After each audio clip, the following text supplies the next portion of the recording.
Gracias por continuar con nosotros y cuando hablamos de presión arterial, ¿sabe usted cómo interpretar esas lecturas? ¿Realmente usted se mantiene supervisada? Hoy de la mano de Laura Sanabria, ella nos va a explicar, la doctora, de qué debemos analizar y qué debemos checar para estar bien. Doctora, muy buenos días, bienvenida. Muchas gracias por haberme invitado. No, un placer tenerla aquí. ¿Cuáles son esos síntomas que podríamos, para los que todavía pues no son diagnosticados de una presión arterial alta, ¿verdad? De presión alta, ¿cuáles son los síntomas que nos pudieran alertar para la alta y quizá también para la baja? Sí, correcto. Es importante empezar diciendo que la presión arterial es una enfermedad silente. ¿Qué significa eso? Que no presenta síntomas. O sea, puede pasar a una persona por lo menos 2 años sin sentir ningún tipo de síntomas. Entonces, hay muchas personas que nos dicen, doctora, me toma la presión, es que me duele la cabeza. Resulta que se la tomo y tiene 150 sobre 100. Altísima. Se asustan. Claro. Y le digo, ¿cuándo fue la última vez que se tomó la presión? Nunca. Nunca. Entonces esa persona puede tener 2 años de estar así con esa presión arterial, ¿verdad? Y no vamos a estresarnos de hacer algo en este momento porque hay que empezar a estudiar al paciente, a ver, digamos, si tiene alguna otra lesión a nivel renal, a nivel hormonal, y si ya ha venido estando con esas presiones, entonces es bueno apuntarlas. Ok, entonces por lo que usted está comentando, ¿cuál podría ser la recomendación? O sea, ¿realmente es importante nosotros saber cuál es nuestro nivel de presión? Sí, nosotros tenemos que tomarnos la presión basal. ¿Qué significa eso? Cuando estemos bien, cuando no nos duele nada, cuando no estemos haciendo ejercicio, ¿verdad? O sea, estar 10 minutos sentados por lo menos en reposo. Entonces eso va a ser una presión basal, ¿verdad? No que digamos que alguien se me murió y me puede tomar la presión, entonces va a estar deprimido, va a estar asustado, va a estar angustiado. Eso lo puede alterar sin ser la nuestra. Claro. ¿Cómo podríamos entonces hacer un ejercicio de cómo comprobar la presión arterial, por un lado? Y por otro lado, mientras que usted mientras lo aplica y lo ponemos, esto es lo que este aparato es el que perfectamente podríamos tener en casa para estar checándonos, ¿verdad, doctora? Correcto. Hay varios tipos de esfigmomanómetros. ¿Cómo se llama? Este aparatito esfigmomanómetro. Híjole, ok. En el hospital vamos a tener varios como este, por ejemplo, que es manual. Nosotros vamos a tomar la presión arterial al paciente. Es bastante sensible, ¿ok? Este aparatito que está aquí, nosotros lo podemos ubicar en varias farmacias. ¿Ok? Y es súper sencillo. Yo prefiero que sea entre más cerca al corazón, mejor, ¿de acuerdo? Hay unos de muñeca, para que sepas, pero prefiero el de brazo. Este es más efectivo. Es más sensible, correcto. Y nada más, hay que ver que el paciente esté sentado, esté tranquilo, por lo menos unos 10 minutos, ¿verdad? En reposo, como te dije anteriormente, ¿ok? No puede mover las manos. En el momento que lo tomo. Exactamente, en el momento que yo estoy tomando la presión arterial, si el paciente mueve los dedos o mueve la mano, va a estimular los músculos y va a alterar la presión arterial. Entonces, lo ideal, si estamos hablando de una presión sana, ¿verdad?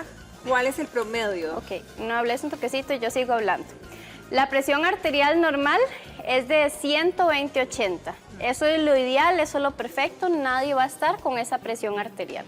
Ahora, es importante decir qué es la presión arterial. La presión arterial es la fuerza que está ejerciendo el corazón a la aorta, ¿verdad? Que es la arteria más grande de nuestro cuerpo, para que vaya a irrigar o vaya a mandar sangre a todo nuestro cuerpo. Entonces, es esa presión que ejerce el corazón para que irrigue todo lo demás.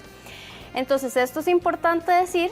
Muchas personas se asustan que si la presión está muy alta, por ejemplo, 180/120, que es lo que hay que tener mucho cuidado, a partir de ahí las crisis hipertensivas, si está mayor a eso, entonces hay que bajar la presión muy despacio. Gradual. De 24 a 48 horas hay que empezar a bajar la presión. Entonces, en un servicio de emergencias, el paciente probablemente, para que sepan, se va a quedar un día o 2 días ahí, ¿verdad? Tan grave, sí, así de controlarla. Pues hay que bajarla despacio, como te digo, ¿ok? Muchas veces los pacientes llegan con 170, 100, ¿verdad? Nosotros los sentamos ahí un ratito a esperar a que vaya bajando mientras esté sentado. Ese rango de la alta entre 120 y aquello que estás mencionando que pueden llegar 170, 180, o sea, ¿hasta dónde, digamos, es válido de que no sea ya un hipertenso? Ok. Puede tener 140 quizá. O mayor a 130. 90, ¿ok? Hay que empezar a tener cuidado con ese paciente y hay que empezar a estudiarlo. y a darle seguimiento como médico. Por eso es importante que un paciente tenga un médico de cabecera, para que hable con él, Claro. se entienda, ¿verdad? Y tenga toda esa preocupación. No lo vimos.